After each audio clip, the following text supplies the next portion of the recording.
Good morning. So it's a week late, but I have some thoughts for you from a race we did last weekend. It's one of these times it's not going to happen. I just want to prepare you for that, but until then, I will share a few thoughts. So Joel, myself, Abigail, Greg, Rebecca, I think Emma, there was a bunch of us did a run last Saturday. There's probably more that I'm missing, so I apologize if I missed you. But anyway, I came away and I was thinking about something. Who's like really sweated doing some type of it's a hike, a run, working in the yard. Okay. Does anybody what after so let's just get into the the nitty-gritty of it. You sweat, things get wet. Has anybody observed your clothing after it dries? And what color do you see on that clothing? Irrespective, once it's dried, what color might you see on it? Yes. White. That's right. And why does it go white?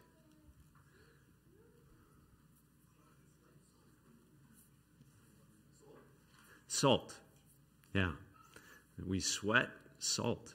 And so after the run last Saturday, my kids were like, "Dad, what's that white stuff on your face?"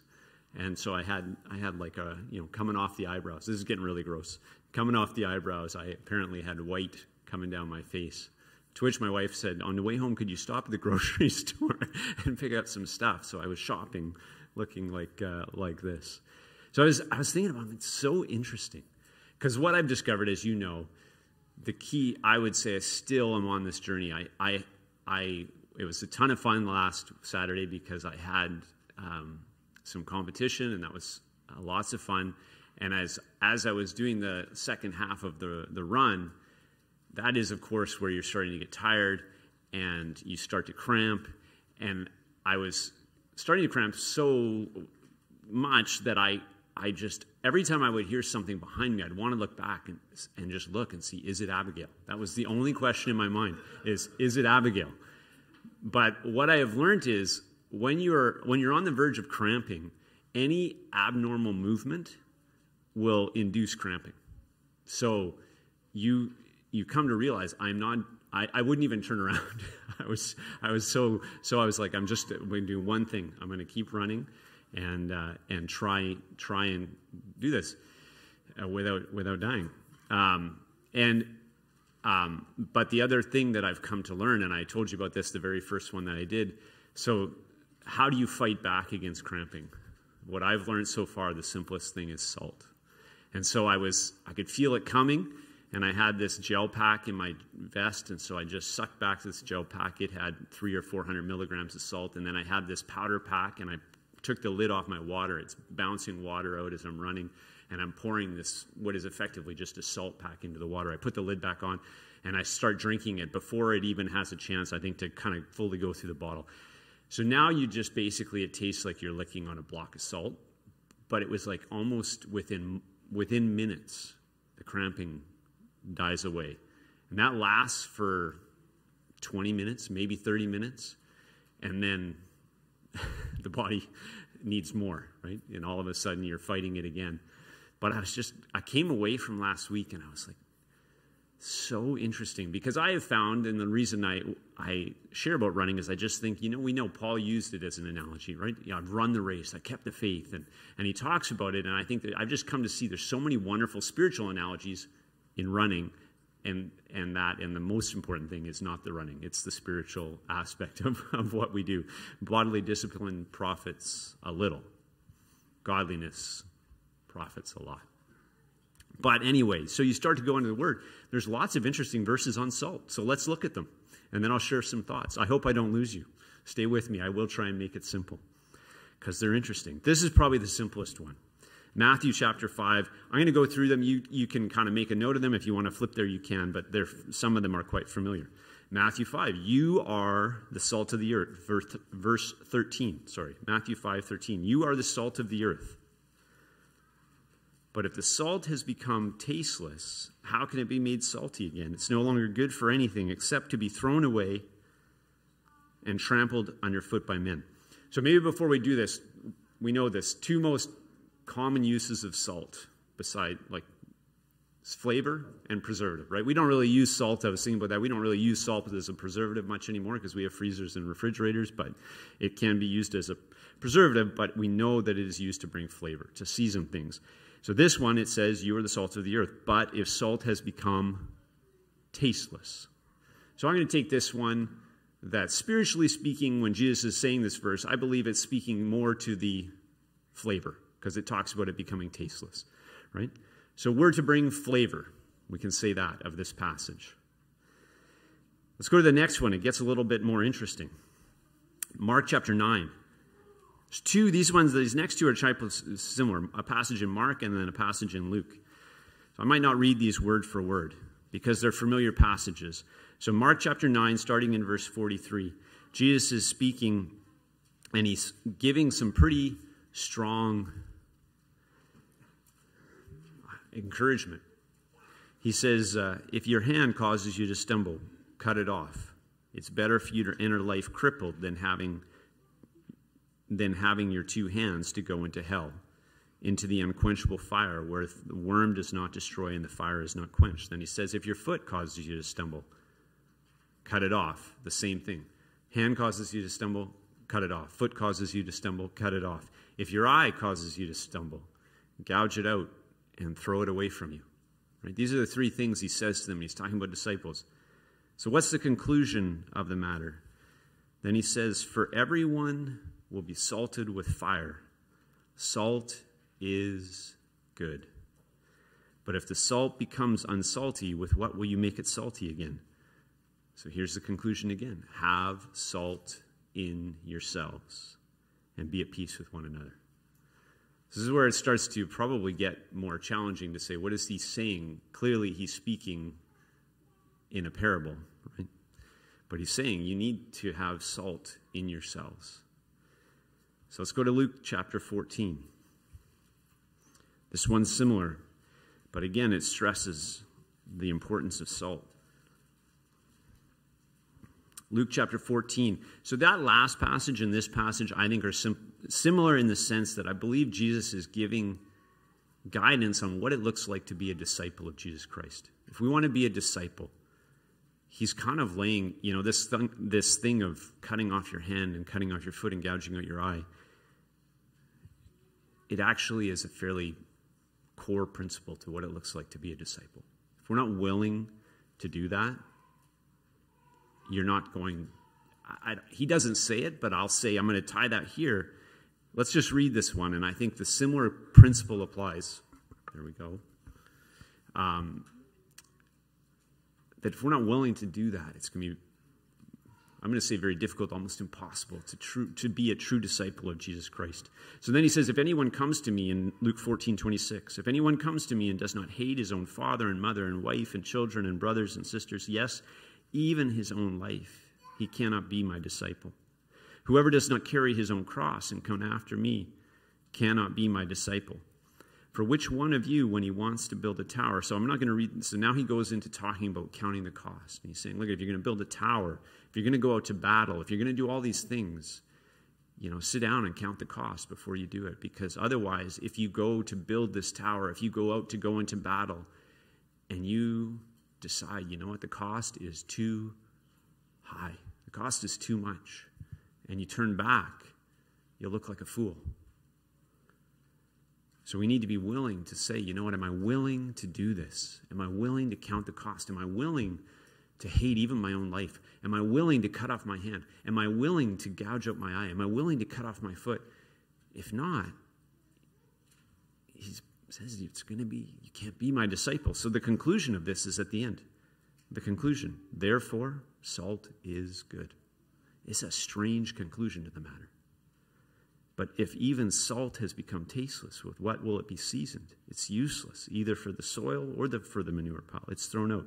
Now here he says, he who has ears to hear, let him hear. You know he's speaking in a parable when he ends it with, he who has ears to hear, let him hear. So he's talking about very core foundational things of what it looks like to be a disciple of Christ. And he concludes these with talking about salt. I was like, Lord, I've been pondering on this week. I'm like, what does this mean? So here's another interesting one. Don't turn here. I'm going to quickly, because this is back in the Old Testament. Leviticus 2, he's talking about offerings. Leviticus 2, 11 to 13, if you read this, he says, no offering is to be brought without what? Salt. Every offering is to be brought with salt. I never read that passage before, or at least if I had, I didn't remember it. I was like, wow, every offering was to be brought with salt. It was to be seasoned with salt. Okay, let me share some thoughts with you. Running a race, I've come to the conclusion, as best I know it now, and my conclusion could change, that the most important thing to run a race is salt. If you'd asked me 5 years ago, I would have said, it's water. Now I realize the water is the delivery device for the salt. So that's kind of what my basic conclusion is now. But we can't do it without salt. Without salt, your muscles begin to just... And I had this, I was running, got to the last point, and of course, everything in my mind is, beat Abigail. Not that I'm competitive. And so the end of the race, the second half is you climb, you drop a little bit, and in your mind you're thinking, if you haven't done it before, okay, good, the climbing's done. But what you don't know is the real climb lies ahead.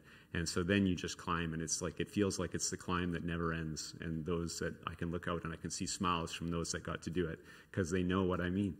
And so then you get to the top of this, and the end of the race is just this beautiful, long hill. It's a trail that doesn't have a lot of rocks or roots. It's a nice grade.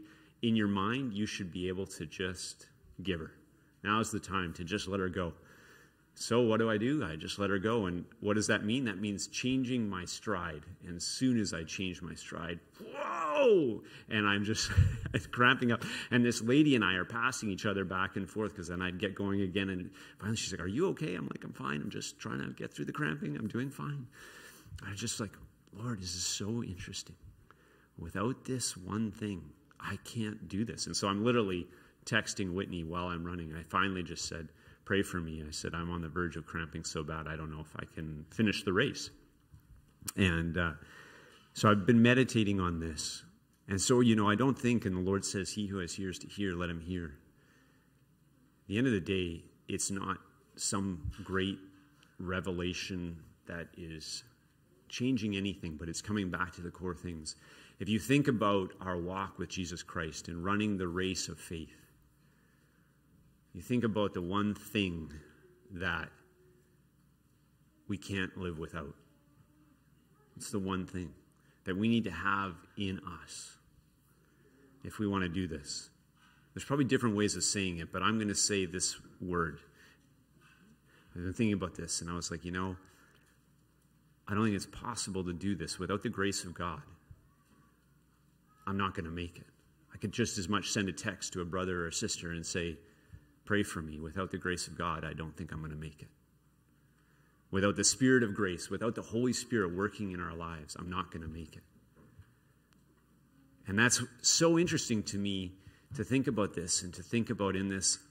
And you think about, then I'm like, well, Lord, why do you conclude these passages about cutting off your hand and cutting off your foot and gouging out your eye and hating your family and your own life and taking up your cross and following me? And say, therefore, salt is good. Or therefore, have salt in yourselves. Because the natural question becomes, and these are not earth-shattering questions, but they are real questions. If I am not going to finish this race of faith without the grace of God, how do I get the grace of God? It is the preservative, I'll say, that will sustain us through this race. So how do you get it? Well, I'll tell you. First thought is those passages are laying out a roadmap to get it. When you come to the place where you say, Lord, I'm so sick of the sin in my life that I'm willing to cut off my hand. I'm willing to cut off my foot. I'm willing to gouge out my eye. Because I will do whatever it takes, Lord. I want to be free. I want to be changed.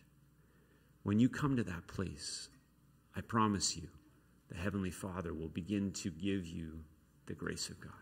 But He's looking for that heart attitude. Or perhaps you come to the place where you say, Lord, you know what, Lord? If I lose my family, if I lose my wife, if I lose my children, if I lose my friends, if I lose even my own life also, Lord, I'm willing because I need this. I need you. I'll tell you, that is a recipe for laying hold of the grace of God.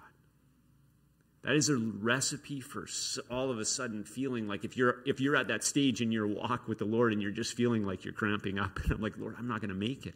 But you come to that heart place and you come to the Lord and with that attitude and saying, I'm willing. I can tell you right there, that's where God will meet you.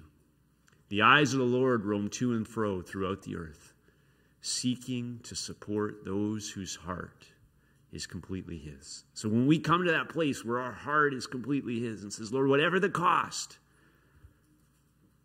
I'm willing, then I believe that's where He says, I will strongly support you. And how does He support this? He supports us by giving us more of His Spirit of grace to empower us, to strengthen us, to keep us going in this race. And I was thinking it says will be seasoned, everyone will be salted or seasoned with fire. You know, when we go through difficult times, it's an opportunity. I look at that and think, what does He mean? Everybody will season with fire or salted with fire. Fire naturally thinks of hot, uncomfortable. I mean, I guess it could be comfortable if you're sitting beside a fire, but I think in this context, we think of it as I think of it as a fiery trial.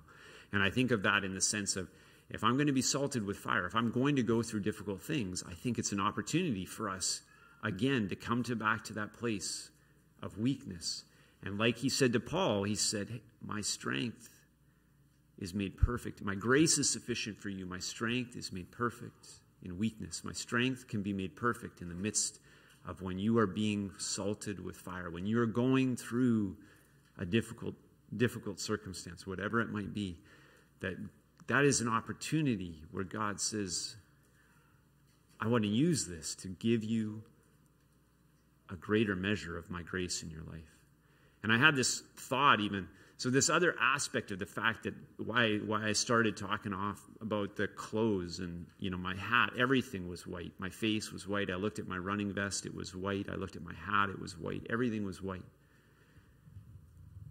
So there's the preservative to sustain us, but the interesting part is, so we're sitting there looking to take in the salt while we're running. I need this to sustain me. What's happening is at the same time as we're going through this difficult exertion, what's coming out of us? Salt is also coming out, right? So we're taking salt in to sustain us, and I think that's the preservative. Bear with me in my analogy, and you can correct me afterwards if you see it differently. But now all of a sudden what's coming out? Salt is just coming out everywhere. And I think that's an opportunity for us. It says we are the salt of the earth, right? And so now is this thing of saying, well, how can I be this flavor to a perishing world? How could I be perhaps a flavor to a brother or sister who's hurting and in need of strength? I want to ask you this question, those of you walking with the Lord, the times where perhaps you've had the most effective talks with somebody, where you look back and you say, man, that was just so encouraging, it was the most profitable. I'll tell you, for me, it's when I'm at my lowest. If I've shared a word on a Sunday morning and someone comes to me afterwards and says, wow, that was a blessing. I can think of times at work where I was just at the bottom. I just felt totally broken. For whatever life circumstances take you to that place. And then the Lord opens the door to share with someone. And I just look at it after. I was like, Lord, you are an amazing God. Because I have nothing to give. But in those moments of weakness, His strength is made perfect. And all of a sudden, the flavor of Jesus Christ, the flavor, that grace. What did it say of Jesus? It said, John said this at the beginning of John chapter 1. He said, and the Word became flesh and dwelt among us, and we saw His glory. Glory is of the only begotten from the Father, full of grace and truth. John testified about Him and cried out, saying, this was He of whom I said, he who comes after me has a higher rank than I, for He existed before me. For of His fullness we've all received, and grace upon grace. For the law was given through Moses. One could say truth was there before Jesus Christ. But when Jesus came, grace and truth were realized. And this is so important. We can have all the truth in the world. But for somebody else to be able to receive it from us, it needs to be seasoned. You can have the nicest piece of something, a nice piece of meat. I like to make hamburgers. That's what about the level of my grilling capability. Don't give me a steak. I will mess that up. But I've recently said to Whitney, I just said, you know what makes the hamburger? Let's just get to the point. It's salt. That's what it is. The more seasoning I put on it, the better that hamburger tastes, right? You can have all the truth, but if you don't present that truth with grace, with mercy and compassion, it doesn't taste the same to somebody. You can go to somebody in a trial and say, hey, brother or sister, God causes all things to work for good. You got this. And you walk off. And if it's said with that type of hard attitude, do you think that brother or sister will be, yeah. And all of a sudden the trial, the burden seems lighter? They don't, right? Because it's like, when it comes, though, with compassion, as a brother or sister, I've been there, and you weep with a brother who weeps, and you encourage them, and you meet them, and you come with grace. And in that grace, you share truth as well, to just encourage them, but it's that word rightly spoken. It's the perfect word, whatever it was at the right time. All of a sudden now, that truth was mixed with grace. And that salt brought flavor to that truth. That grace brought flavor to that truth. And so I've been thinking about that. I'm thinking, Lord, as we go through these trials, it's interesting that what we need is grace. But at the same time, it's an opportunity, if we come to him and we're crying out to him, that God can actually then use us as well. And it can come out of us in the same way. And that is the amazing thing of Jesus Christ. That's what he was. He was just so different. Come to me, all you are weary and heavy laden, and I will give you rest. Like, just the whole approach. People flocked to him. You think of the Pharisees. They had truth. People weren't flocking to the Pharisees. And the whole aspect of a sacrifice being given was salt. Jesus said to the Pharisees, he didn't get upset with them for bringing sacrifices. He said, you tithe mint and cumin, all these spices. You tithe these things. He says, but what about mercy and compassion? He says, and then he specifically says, don't stop tithing the mint and the cumin. But you've ignored the better things, which is the mercy and the compassion, the grace of God. Come with your sacrifice, yes, but come, do it in a way that your life is a fragrance. It is the grace of God is in your life.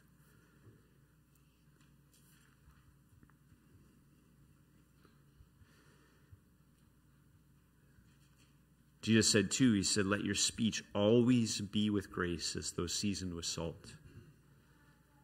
It's that thing that makes our speech so tasty to somebody else. It sounds crazy, but you know what I mean when you say somebody else can just take that in, and it's that word that just meets them right where they needed to be met. It speaks right to their heart. It's like, I needed that. And it came across in a way.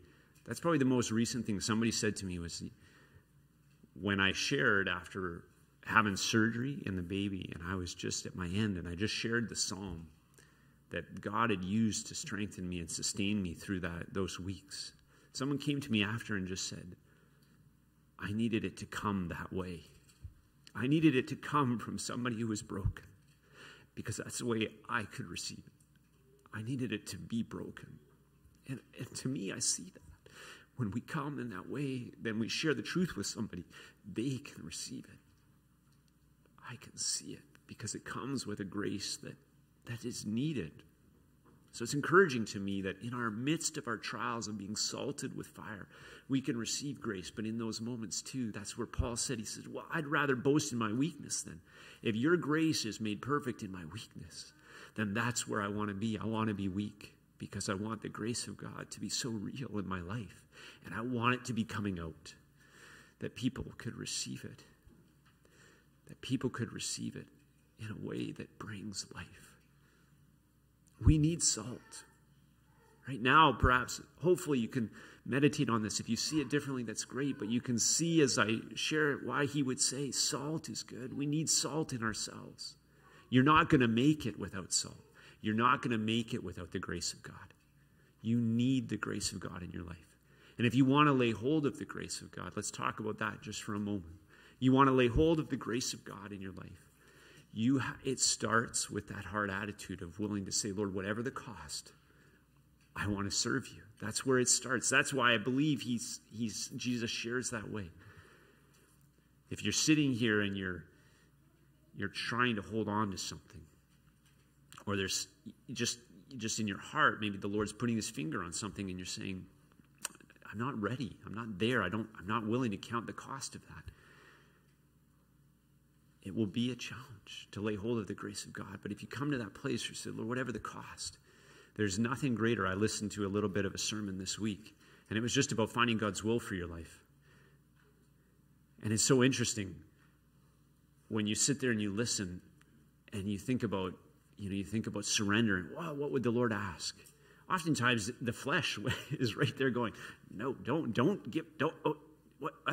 it's just the flesh is there thinking of all your hopes, all your plans, all your dreams. Well, hold on to that. And then this thought comes, and this thought is this, wait a minute.